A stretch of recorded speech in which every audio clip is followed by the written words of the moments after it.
ಮೊದಲನೇದಾಗಿ ಶಿಕ್ಷಣ ವಿಚಾರವನ್ನು ನಾವು ನೋಡುವಂಥದ್ದಾದರೆ, ವಿದ್ಯಾರ್ಥಿಗಳಿಗೆ ಈ ತಿಂಗಳು ಅತ್ಯುತ್ತಮವಾದಂತಹ ಫಲ ಇದೆ ಅಂತಲೇ ಹೇಳ್ಬೋದು. ನಿಮಗೆ ಈ ತಿಂಗಳು ಕಲಿಕೆಯಲ್ಲಿ ಆಸಕ್ತಿ ಹೆಚ್ಚಾಗುತ್ತೆ ಅಂತಲೇ ಹೇಳ್ಬೋದು. ಇನ್ನು ಈ ತಿಂಗಳು ನೀವು ಇಟ್ಕೊಂಡಿರುವಂತಹ ಗುರಿಯನ್ನು ಸಹಿತ ನೀವಿಲ್ಲಿ ಪೂರೈಸ್ತೀರಾ ಅಂತಲೇ ಹೇಳ್ಬೋದು. ಸೊ ಆದಷ್ಟು 2ನೇ ವಾರದ ನಂತರ ನಿಮಗಿಲ್ಲಿ ನೀವು ಅಂದ್ಕೊಂಡಂತಹ ಪ್ರತಿಯೊಂದು ವಿಚಾರದಲ್ಲಿ ನಿಮಗೆ ಯಶಸ್ಸು ಹೆಚ್ಚಾಗಿ ಸಿಗುತ್ತೆ ಅಂತಲೇ ಹೇಳ್ಬೋದು. ಸೊ ಯಾವುದೇ ರೀತಿಯಾದಂತಹ ಅಡೆತಡೆಗಳು ಬಂದರೆ ನಿಮ್ಮ ಗುರು ಹಿರಿಯರ ಸಹಾಯವನ್ನು ಪಡ್ಕೊಳ್ಳುವಂಥದ್ದು ನಿಮಗಿಲ್ಲಿ ಸಕಾರಾತ್ಮಕವಾಗಿ ಪರಿಣಾಮವನ್ನು ಬೀರುತ್ತೆ ಅಂತ ಹೇಳ್ಬೋದು. ಇನ್ನು ಉನ್ನತ ವ್ಯಾಸಂಗ ಮಾಡ್ತಾ ಇರುವಂತಹ ವಿದ್ಯಾರ್ಥಿಗಳು ಸ್ವಲ್ಪ ನಿಮ್ಮ ಮನರಂಜನೆಗೆ ನಿಮ್ಮ ಸಮಯವನ್ನು ಹಾಳು ಮಾಡೋದರ ಬಗ್ಗೆ ಸ್ವಲ್ಪ ಗಮನವನ್ನು ವಹಿಸಬೇಕಾಗುತ್ತೆ. ಹೆಚ್ಚಿನ ಗಮನವನ್ನು ವಿದ್ಯಾಭ್ಯಾಸದ ಕಡೆಗೆ ಹರಿಸುವಂಥದ್ದು ನಿಮಗಿಲ್ಲಿ ಈ ತಿಂಗಳು ಉತ್ತಮವಾಗಿರುತ್ತೆ ಅಂತಲೇ ಹೇಳ್ಬೋದು. ಸೊ ಟೋಟಲ್ ಆಗಿ ನೋಡುವಂಥದ್ದಾದರೆ ವಿದ್ಯಾರ್ಥಿಗಳಿಗೆ ಈ ತಿಂಗಳು ಉತ್ತಮವಾದಂತಹ ಫಲಗಳಿದೆ ಅಂತಲೇ ಹೇಳ್ಬೋದು. ಇನ್ನು ಕುಟುಂಬ ವಿಚಾರಕ್ಕೆ ಬರುವಂಥದ್ದಾದರೆ, ಕುಟುಂಬ ವಿಚಾರದಲ್ಲಿ ಈ ತಿಂಗಳು ನಿಮಗೆ ಸಾಮಾನ್ಯ ಫಲ ಅಂತಲೇ ಹೇಳ್ಬೋದು. ಇಲ್ಲಿ ನಿಮ್ಮ ಸಂಗಾತಿಯ ಆರೋಗ್ಯದ ಬಗ್ಗೆ ನೀವಿಲ್ಲಿ ಒಂದು ಸ್ವಲ್ಪ ಗಮನವನ್ನು ಹರಿಸಬೇಕಾಗತ್ತೆ. ಅಥವಾ ನಿಮ್ಮ ಕುಟುಂಬದಲ್ಲಿ ಒಬ್ಬರು ಅಥವಾ ಸ್ಪೆಷಲಿ ಮಹಿಳೆಯರಿಗೆ ಈ ತಿಂಗಳು ಸ್ವಲ್ಪ ಆರೋಗ್ಯಕ್ಕೆ ಸಂಬಂಧಿಸಿದಂತಹ ಸಮಸ್ಯೆಗಳು ಕಾಣುತ್ತೆ ಅಂತಲೇ ಹೇಳ್ಬೋದು. ಇನ್ನು 2ನೇ ವಾರದ ನಂತರ ನಿಮ್ಮ ಸಂಗಾತಿಯೊಂದಿಗೆ ಸ್ವಲ್ಪ ತಪ್ಪು ಗ್ರಹಿಕೆ ಹೆಚ್ಚಾಗುತ್ತೆ ಅಂತಲೇ ಹೇಳ್ಬೋದು. ಆದರೆ ದಿನ ಕಳೆದಂತೆ ಇದು ನಿಮಗೆ ನಿಮ್ಮ ಕುಟುಂಬ ವಿಚಾರದಲ್ಲಿ ಸ್ವಲ್ಪ ಚೇತರಿಕೆ ಬರುತ್ತೆ ಅಂತಲೇ ಹೇಳ್ಬೋದು. ಇನ್ನು ಒಡ ಹುಟ್ಟಿದವರ ಜೊತೆ ಇದ್ದಂತಹ ಮನಸ್ತಾಪಗಳು 3ನೇ ವಾರದ ನಂತರ ನಿಮಗಿಲ್ಲಿ ಸ್ಥಿತಿಗತಿಗಳು ಸುಧಾರಣೆಯಾಗುತ್ತೆ ಅಂತಲೇ ಹೇಳ್ಬೋದು. ಸೊ ಟೋಟಲ್ ಆಗಿ ನೋಡುವಂಥದ್ದಾದರೆ ಕುಟುಂಬ ವಿಚಾರದಲ್ಲಿ ಈ ತಿಂಗಳು ನಿಮಗೆ ಸಾಮಾನ್ಯವಾಗಿ ಇರುತ್ತೆ ಅಂತಲೇ ಹೇಳ್ಬೋದು. ಇನ್ನು ಆರೋಗ್ಯ ವಿಚಾರಕ್ಕೆ ಬರುವಂಥದ್ದಾದರೆ, ಆರೋಗ್ಯ ವಿಚಾರದಲ್ಲಿ ಈ ತಿಂಗಳು ನಿಮಗೆ ಮಿಶ್ರ ಫಲ ಅಂತಲೇ ಹೇಳ್ಬೋದು. ಕೆಲಸದ ಒತ್ತಡ ಇಲ್ಲಿ ನಿಮಗೆ ಸ್ವಲ್ಪ ಹೆಚ್ಚಾಗುತ್ತೆ ಅಂತಲೇ ಹೇಳ್ಬೋದು. ಸೊ ಇದರಿಂದಾಗಿ ಇಲ್ಲಿ ನಿಮಗೆ ಆರೋಗ್ಯಕ್ಕೆ ಸಂಬಂಧಿಸಿದಂತೆ ಇದು ನಿಮಗೆ ಸ್ವಲ್ಪ ತೊಂದರೆಯನ್ನು ಕೊಡಬಹುದು. ಆದರೆ 2ನೇ ವಾರದ ನಂತರ ನಿಮಗಿಲ್ಲಿ ಸಮಸ್ಯೆಗಳು ಸ್ವಲ್ಪ ಹತೋಟಿಗೆ ಬರುತ್ತೆ ಅಂತಲೇ ಹೇಳ್ಬೋದು. ಸೊ ಆದಷ್ಟು ಈ ತಿಂಗಳು ನೀವು ರಕ್ತ, ಕಣ್ಣು, ಮೂತ್ರಪಿಂಡ, ಚರ್ಮ ಇದಕ್ಕೆ ಸಂಬಂಧಿಸಿದಂತಹ ಸಮಸ್ಯೆಗಳು ನಿಮಗಿಲ್ಲಿ ಸ್ವಲ್ಪ ಬಾಧಿಸ್ಬೋದು ಅಂತಲೇ ಹೇಳ್ಬೋದು. ಆದರೆ 3ನೇ ವಾರದ ನಂತರ ನಿಮಗಿಲ್ಲಿ ಸ್ಥಿತಿಗತಿಗಳು ಸಾಮಾನ್ಯ ಸ್ಥಿತಿಗೆ ಬರುತ್ತೆ ಅಂತಲೇ ಹೇಳ್ಬೋದು. ಆದರೆ ಪೋಷಕರ ಆರೋಗ್ಯದ ಬಗ್ಗೆ ಸ್ವಲ್ಪ ಗಮನವನ್ನು ಹರಿಸುವಂಥದ್ದು ನೀವು ಈ ತಿಂಗಳು ಉತ್ತಮವಾಗಿರುತ್ತೆ. ಟೋಟಲ್ ಆಗಿ ನೋಡುವಂಥದ್ದಾದರೆ ಆರೋಗ್ಯ ವಿಚಾರದಲ್ಲಿ ಈ ತಿಂಗಳು ನಿಮಗೆ ಮಿಶ್ರ ಫಲ ಅಂತಲೇ ಹೇಳ್ಬೋದು.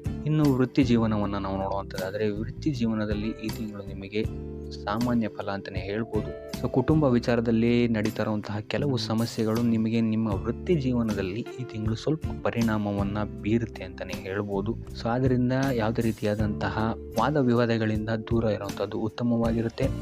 ಮೇಲಾಧಿಕಾರಿಗಳ ಸಹಕಾರವೂ ಸಹಿತ ನಿಮಗೆ ಈ ತಿಂಗಳು ಅಷ್ಟಾಗಿ ಸಿಗಲ್ಲ ಅಂತಲೇ ಹೇಳ್ಬೋದು.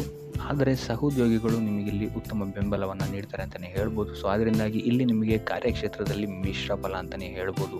ಇನ್ನು ನೀವು ಮಾಡುವಂತಹ ಪ್ರತಿಯೊಂದು ಕೆಲಸದಲ್ಲೂ ನೀವಿಲ್ಲಿ ಸ್ವಲ್ಪ ಕಠಿಣ ಪರಿಶ್ರಮವನ್ನು ಹಾಕಿದ್ರೆ ಮಾತ್ರ ನಿಮಗಿಲ್ಲಿ ಯಶಸ್ಸು ಸಿಗುತ್ತೆ ಅಂತ ಹೇಳ್ಬೋದು ಈ ತಿಂಗಳು. ಸೊ ಈ ತಿಂಗಳು ನೀವು ಆದಷ್ಟು ನಿಮ್ಮ ಕೋಪ ಮತ್ತು ಅಸಹನೆಯಿಂದ ದೂರ ಇರುವಂಥದ್ದು ಉತ್ತಮವಾಗಿರುತ್ತೆ.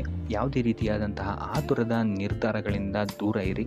ಇನ್ನು ಉದ್ಯೋಗ ನಿರೀಕ್ಷೆಯಲ್ಲಿರುವಂತಹ ವ್ಯಕ್ತಿಗಳಿಗೆ ಈ ತಿಂಗಳು ಸ್ವಲ್ಪ ಅಡೆತಡೆಗಳ ನಂತರ ನೀವು ಅಂದ್ಕೊಂಡಂತಹ ಕೆಲಸಗಳು ಸಿಗುವಂತಹ ಸಾಧ್ಯತೆಗಳಿದೆ ಅಂತಲೇ ಹೇಳ್ಬೋದು. ಸೊ ಅದರಿಂದ ಸತತ ಪ್ರಯತ್ನವನ್ನು ಮಾಡುವಂಥದ್ದು ನೀವಿಲ್ಲಿ ಉತ್ತಮವಾಗಿರುತ್ತೆ.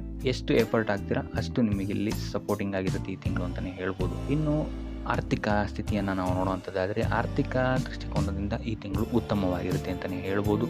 ಸಮಯೋಚಿತ ಹೂಡಿಕೆಗಳಿಂದ ಈ ತಿಂಗಳು ನೀವು ಉತ್ತಮವಾದಂತಹ ಫಲಿತಾಂಶವನ್ನು ಪಡಿತೀರಾ ಅಂತಲೇ ಹೇಳ್ಬೋದು. ಇನ್ನು ಇದಲ್ಲದೆ ನಿಮ್ಮ ಸಂಬಂಧಿಕರಿಂದ ಅಥವಾ ಕುಟುಂಬಸ್ಥರಿಂದ ಇಲ್ಲಿ ನಿಮಗೆ ಲಾಭವೂ ಸಹಿತ ಆಗುವಂತಹ ಸಾಧ್ಯತೆ ಹೆಚ್ಚಾಗಿದೆ ಅಂತಲೇ ಹೇಳ್ಬೋದು. ಇನ್ನು ನೀವು ಈ ತಿಂಗಳು ಹೊಸ ಬಟ್ಟೆ, ಆಭರಣಗಳನ್ನು ಖರೀದಿಸಬಹುದು ಅಥವಾ ಐಷಾರಾಮಿ ವಸ್ತುಗಳಿಗೆ ಹೆಚ್ಚು ಖರ್ಚನ್ನು ಮಾಡ್ತೀರಾ ಅಂತಲೇ ಹೇಳ್ಬೋದು. ಇನ್ನು ಇದಲ್ಲದೆ ನೀವೇನಾದರೂ ಈ ತಿಂಗಳು ಸಾಲ ತಗೊಳ್ಳೋಕೆ ಏನಾದರೂ ಅಪ್ಲಿಕೇಶನ್ ಆಗ್ತೀರಾ ಅಂತ ಹೇಳಿದ್ರು ಸಹಿತ ನಿಮಗಿಲ್ಲಿ ಪಾಸಿಟಿವ್ ರಿಸಲ್ಟ್ ಸಿಗುವಂತಹ ಸಾಧ್ಯತೆ ಹೆಚ್ಚಾಗಿದೆ ಅಂತಲೇ ಹೇಳ್ಬೋದು. ಇನ್ನು ಸ್ವಂತ ವ್ಯಾಪಾರ ಉದ್ಯೋಗದಲ್ಲಿರುವಂಥವರಿಗೆ ಈ ತಿಂಗಳು ಲಾಭದಾಯಕರವಾಗಿದೆ ಅಂತಲೇ ಹೇಳ್ಬೋದು. ಆದರೆ ಪಾಲುದಾರಿಕೆ ವಿಷಯದಲ್ಲಿ ಹೆಚ್ಚಿನ ಜಾಗ್ರತೆ ವಹಿಸುವಂಥದ್ದು ಉತ್ತಮವಾಗಿರುತ್ತೆ. ತಪ್ಪು ಗ್ರಹಿಕೆಯಿಂದ ಮುಜುಗರಕ್ಕೊಳಗಾಗುವಂತಹ ಸಾಧ್ಯತೆಗಳು ಹೆಚ್ಚಾಗ್ಬೋದು ಅಂತಲೇ ಹೇಳ್ಬೋದು. ಸೊ ಆದ್ದರಿಂದ ಪಾಲುದಾರಿಕೆಯ ವಿಚಾರಗಳಲ್ಲಿ ಹೆಚ್ಚು ಗಮನ ವಹಿಸುವಂಥದ್ದು ಉತ್ತಮವಾಗಿರುತ್ತೆ. ಇನ್ನು ಇದಲ್ಲದೆ ಹೊಸ ಹೂಡಿಕೆಗಳಲ್ಲೂ ಅಷ್ಟೇ ನೀವು ಸ್ವಲ್ಪ ಎಚ್ಚರಿಕೆ ವಹಿಸುವಂಥದ್ದು ಉತ್ತಮವಾಗಿರುತ್ತೆ. ತಜ್ಞರ ಸಲಹೆ ಮತ್ತು ಸಹಕಾರವನ್ನು ತಗೊಳ್ಳುವಂಥದ್ದು ನಿಮಗಿಲ್ಲಿ ಒಂದು ಸಪೋರ್ಟ್ ನೀಡುತ್ತೆ ಅಂತಲೇ ಹೇಳ್ಬೋದು. ಆದ್ದರಿಂದ ಯಾವುದೇ ರೀತಿಯಾದಂತಹ ಹೂಡಿಕೆಗಳಲ್ಲಿ ಆತುರದ ನಿರ್ಧಾರಗಳನ್ನು ಮಾಡೋಕ್ಕೆ ಹೋಗಬೇಡಿ. ಆದಷ್ಟು ಮುನ್ನೆಚ್ಚರಿಕೆಯನ್ನು ವಹಿಸುವಂಥದ್ದು ನೀವು ಇಲ್ಲಿ ಆರ್ಥಿಕ ದೃಷ್ಟಿಕೋನದಿಂದ ಉತ್ತಮವಾಗಿರುತ್ತೆ ಅಂತಲೇ ಹೇಳ್ಬೋದು. ಇನ್ನು ಉಪಾಯ ವಿಚಾರಕ್ಕೆ ಬರುವಂಥದ್ದಾದರೆ, ಶಿವನನ್ನು ಪೂಜಿಸುವಂಥದ್ದು ಅಥವಾ 108 ಬಾರಿ ಶಿವನ ಮಂತ್ರವನ್ನು ಪಠಿಸುವಂಥದ್ದು ಅಥವಾ ಬಿಲ್ವಾರ್ಚನೆ ಮಾಡಿಸುವಂಥದ್ದು ಸೋಮವಾರಗಳಂದು ಇಲ್ಲಿ ನಿಮಗೆ ಇರುವಂತಹ ಸಮಸ್ಯೆಗಳಿಂದ ವೃತ್ತಿರಂಗದಲ್ಲಾಗಿರ್ಬೋದು ಅಥವಾ ಆರ್ಥಿಕ ಸ್ಥಿತಿಯಲ್ಲಾಗಿರ್ಬೋದು ಅಥವಾ ಶಿಕ್ಷಣ ಕ್ಷೇತ್ರದಲ್ಲಾಗಿರ್ಬೋದು ಸ್ವಲ್ಪ ರಿಲೀಫನ್ನು ನಿಮಗಿಲ್ಲಿ ನೀಡುತ್ತೆ ಅಂತಲೇ ಹೇಳ್ಬೋದು. ಸೊ ಇದಾಗಿತ್ತು ಈ ತಿಂಗಳ ನಿಮ್ಮ ರಾಶಿ ಭವಿಷ್ಯ.